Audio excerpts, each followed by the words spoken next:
আসসালামু আলাইকুম প্রিয় দর্শক, সবাইকে স্বাগতম জানাচ্ছি আমার আজকের পর্বে। খুবই সহজভাবে একদমই ভিন্ন উপায়ে দারুণ মজার ইউনিক একটি খাস্তা বিকেলের নাস্তার রেসিপি আজকে আপনাদের সাথে শেয়ার করব। মাত্র 1 কাপ ময়দা আর পেঁয়াজ দিয়ে যে এত মজার একটি নাস্তা তৈরি করা যায় তা আপনারা না তৈরি করে খেলে বুঝতেই পারবেন না। বাচ্চাদের টিফিনের জন্য কিংবা বিকেলের স্ন্যাক্স হিসেবে যে কোনো ধরনের বায়না পূরণ করতে আজকের এই রেসিপিটি ঝটপট তৈরি করে নিতে পারবেন। তো আর কথা বাড়াচ্ছি না, চলুন রেসিপিটি দেখে নিচ্ছি। এই রেসিপিটি তৈরি করার জন্য প্রথমে একটি মিক্সিং বলে আমি 1 কাপ পরিমাণ ময়দা নিয়ে নিচ্ছি। আপনারা চাইলে পরিবর্তে আপনারা আটাও ব্যবহার করতে পারবেন। দিয়ে দিচ্ছি স্বাদ মতো লবণ। তারপর এখানে আমি নিয়েছি প্রায় 1.5 টেবিল চামচ পরিমাণ রান্নার রেগুলার তেল। এবারে সবগুলো উপকরণ একসাথে হাত দিয়ে খুব ভালো করে মিশিয়ে নিচ্ছি। এখানে ময়ানটা যত ভালো হবে নাস্তাটা তত বেশি খাস্তা এবং মুচমুচে হবে।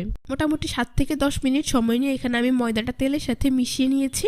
যখন দেখবেন ময়দা এইভাবে হাত দিয়ে মুঠো করলে দলা পেকে যায় তাহলে বুঝতে হবে ময়দা পারফেক্টলি মাখানো হয়ে গিয়েছে। এখন আমি এর মধ্যে অল্প অল্প করে নর্মাল টেম্পারেচারের পানি অ্যাড করে দিচ্ছি আর একটি ডো তৈরি করে নিচ্ছি। এখানে আপনারা ডোটাকে খুব বেশি নরম করে ফেলবেন না, আবার অনেক বেশি শক্ত করেও তৈরি করা যাবে না। মোটামুটি নর্মাল রুটি তৈরি করার জন্য যেই রকম ডো আমরা তৈরি করে থাকি ঠিক সেই রকমই একটি ডো এখানে তৈরি করে নিয়েছি। এর উপর সামান্য পরিমাণ তেল মাখিয়ে একটি ঢাকনা দিয়ে ঢেকে এটাকে আমি রেস্টে রেখে দেবো 15 থেকে 20 মিনিটের জন্য। তারপর ছটপট দারুণ মজার একটি পেঁয়াজের পুর তৈরি করে নেব। সেই জন্য প্রথমে একটি মিক্সিং বলে আমি প্রায় 1/2 কাপ পরিমাণ পেঁয়াজ কুচি নিয়ে নিচ্ছি। তারপর এর মধ্যে দিয়ে দিচ্ছি 1/3 কাপ পরিমাণ জিরা, দিয়ে দিচ্ছি 1/2 চা চামচ পরিমাণ আদা রসুন বাটা। আপনারা চাইলে এগুলোর পাউডারও এখানে ব্যবহার করতে পারবেন। তারপর এখানে আমি দিয়ে দিচ্ছি 1 টেবিল চামচ পরিমাণ ধনিয়া পাতা কুচি, লবণ দিয়ে দিচ্ছি স্বাদ মতো, কাশ্মীরি লাল মরিচের গুঁড়া দিয়ে দিচ্ছি 1/2 চা চামচ পরিমাণ, চাট মশলা দিয়ে দিচ্ছি 1 চা চামচ পরিমাণ। এখানে আমি 1/4 চা চামচ পরিমাণ নিয়েছি গরম মশলার গুঁড়ো। শেষে এখানে দিয়ে দিচ্ছি প্রায় 3 থেকে 4টি কাঁচামরিচ কুচি। ঝালের পরিমাণটা আপনাদের পছন্দ অনুযায়ী কমিয়ে বা বাড়িয়ে দিতে পারবেন। এই সবগুলো উপকরণ একসাথে খুব ভালো করে মিশিয়ে দিচ্ছি। পাচ্ছেন একদমই অল্প সময়ে ঝটপট একটি পুর তৈরি করে নিয়েছি। এখন এটাকে এক সাইডে রেখে দিচ্ছি। ফিরে এলাম 20 মিনিট পর। আমি ঢাকনাটা সরিয়ে নিচ্ছি। দেখতেই পাচ্ছেন আমার ডো কিন্তু আগে থেকে অনেকটাই সফট হয়ে গিয়েছে। এখন এটাকে আরো কিছুটা সময় মথে নেব। পর এরকম একটি বোর্ডের উপর নিয়ে নিচ্ছি। বোর্ডের উপর নিয়ে এভাবে লম্বা রোলের মতো তৈরি করে নিচ্ছি। এইবার একটি ছুরি দিয়ে এর এক পাশ থেকে এইভাবে ছোট করে লেচি কেটে নিচ্ছি প্রায় 9 থেকে 10টি। এখানে লেচিগুলোকে কিছুটা ছোট করে কেটে নিতে হবে, খুব বেশি বড় লেচি এখানে কাটা যাবে না। তো দেখতেই পাচ্ছেন আমার লেচিগুলো দেখতে ঠিক কতটুকু হয়েছে। এখন এখান থেকে একটি লেচি রেখে বাকিগুলোকে আমি একটি মিক্সিং বলে নিয়ে ঢেকে রাখছি। এবার এই লেচিটাকে এইভাবে গোল বলের মতো তৈরি করে নিচ্ছি। তারপর এইভাবে হাত দিয়ে চেপে হালকা চ্যাপটা করে দিচ্ছি। উপরে পরিমাণ মতো ময়দা ছিটিয়ে বেলন দিয়ে বেলে পাতলা একটি রুটি তৈরি করে নিচ্ছি। আপনারা চেষ্টা করবেন যতটা সম্ভব পাতলা রুটি এখানে তৈরি করে নিতে। তো দেখতেই পাচ্ছেন আমার কিন্তু একটি রুটি তৈরি করা হয়ে গিয়েছে আর এর পুরুত্ব ঠিক এমন হয়েছে। রুটির নিচ দিয়ে কিন্তু আমার হাতটা কিছুটা বোঝা যাচ্ছে। আশা করি আপনারা দেখেই বুঝতে পারছেন এখানে আমি ঠিক কতটুকু পাতলা রুটি তৈরি করে নিয়েছি। এভাবে আমি সবগুলো রুটি পাতলা করে বেলে নিয়েছি।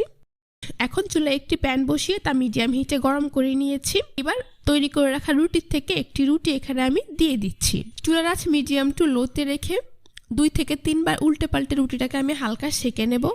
তো দেখতেই পাচ্ছেন আমার কিন্তু একদমই হালকা করে রুটি সেকা হয়ে গিয়েছে। এখন এটাকে একটি প্লেটে উঠিয়ে নিচ্ছি। এভাবে আমি সবগুলো রুটি সেকে নিয়েছি। এই যে দেখুন আমার সবগুলো সেকে রাখা রুটি দেখতে ঠিক এইরকম হয়েছে। এই সবগুলো রুটি একটার পর একটা দিয়ে সমান করে নিচ্ছি। তারপর একটি ছুরি দিয়ে এই সবগুলো রুটির চারপাশ এইভাবে সমান করে কেটে নাস্তার জন্য বড় আকার শীট তৈরি করে নিচ্ছি। একটু খেয়াল করলে আপনারা বুঝতে পারবেন কাজটি আমি ঠিক কিভাবে করছি। দেখতেই পাচ্ছেন নাস্তা তৈরির জন্য শীটগুলো দেখতে ঠিক এইরকম হয়েছে। এখন নাস্তার জন্য তৈরি করা শীটগুলো আপনাদেরকে আমি দেখিয়ে দিচ্ছি। এইবার অন্য একটি বাটিতে আমি 2 টেবিল চামচ পরিমাণ ময়দা নিয়ে নিচ্ছি। এর মধ্যে অল্প অল্প করে নর্মাল টেম্পারেচারের পানি অ্যাড করে একটি মিডিয়াম ঘনত্বের ব্যাটার তৈরি করে নিচ্ছি। খুব বেশি পাতলা করে এখানে ব্যাটারটা তৈরি করা যাবে না। তো দেখতেই পাচ্ছেন আমার কিন্তু ব্যাটার তৈরি করা হয়ে গিয়েছে আর এর ঘনত্ব ঠিক এমন হয়েছে। এবার তৈরি করে রাখা শীটগুলো থেকে একটি শীট আমি বোর্ডের উপর নিয়ে নিচ্ছি। তারপর চামচ দিয়ে এই শীটটির চারপাশে আমি ময়দার ব্যাটার লাগিয়ে নিচ্ছি। তো দেখতেই পাচ্ছেন আমি কিন্তু পুরো শীটটার চারপাশে খুব ভালো করে ব্যাটার লাগিয়ে নিয়েছি।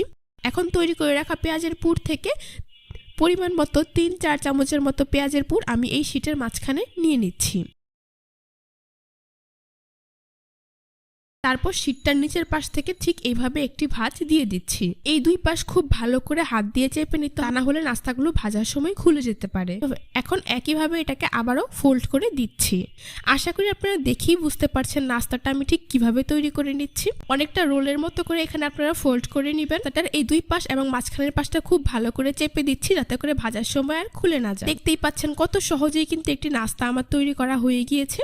এখন এটাকে আমি একটি প্লেটে উঠিয়ে নিচ্ছি। আপনাদের সুবিধার্থে একইভাবে আরো একটি নাস্তা তৈরি করে আপনাদেরকে আমি দেখিয়ে দিচ্ছি। সেই জন্য প্রথমে আমি একটি শীট নিয়ে নিচ্ছি। তারপর শীটটির চারপাশে ময়দার ব্যাটার লাগিয়ে নিচ্ছি। খুব ভালো করে চারপাশে হাত দিয়ে ময়দার ব্যাটারটা লাগিয়ে নিচ্ছি। এবার তৈরি করে রাখা পুর থেকে পরিমাণ মতো পুর আমি এর এক পাশে নিয়ে নিচ্ছি। ওর নিচের পাশ থেকে প্রথমে এইভাবে একটি ভাঁজ দিয়ে দিচ্ছি। দুই পাশ খুব ভালো করে চেপে সিল করে দিয়ে আবারও রোলের মতো করে ফোল্ড করে নিচ্ছি। পরের পাশ আর দুই পাশ আবারও খুব ভালো করে চেপে দিচ্ছি যাতে করে নাস্তাটা খুব ভালো করে সিল করা হয়ে যায়। দেখতেই পাচ্ছেন আরো একটি নাস্তা কিন্তু আমার তৈরি করা হয়ে গিয়েছে। এটাকেও আমি প্লেটে উঠিয়ে নিচ্ছি। এভাবে আমি সবগুলো নাস্তা তৈরি করে নিয়েছি। এখন নাস্তাগুলোকে ভেজে নেব। সেই জন্য চুলায় একটি কড়াইয়ে পরিমাণ মতো তেল দিয়ে তা মিডিয়াম হিটে গরম করে নিয়েছি। এবার এই গরম তেলে একে একে নাস্তাগুলোকে দিয়ে দিচ্ছি। আঁচ মিডিয়ামে রেখে নাস্তাগুলোকে ভেজে নিতে হবে। এক পাশ ভাজা হয়ে গেলে আমি নাস্তাগুলোকে উল্টে দিচ্ছি। এইভাবে কিছুক্ষণ পরপর উল্টে পাল্টে নাস্তাগুলোকে গোল্ডেন ব্রাউন কালার এবং মুচমুচে করে ভেজে নিতে হবে। আপনারা আপনাদের পছন্দ অনুযায়ী কালার করে নাস্তাগুলোকে ভেজে নিতে পারবেন। তো দেখতেই পাচ্ছেন কত সহজেই ঝটপট কিন্তু আমার নাস্তাগুলো ভাজা হয়ে গিয়েছে। খুব সুন্দর কালার চলে এসেছে। এখন একটি ছাঁকনি দিয়ে আমি এগুলোকে তেল থেকে তুলে খুব ভালো করে তেল ঝরিয়ে একটি নাস্তার প্লেটে নিয়ে নিচ্ছি।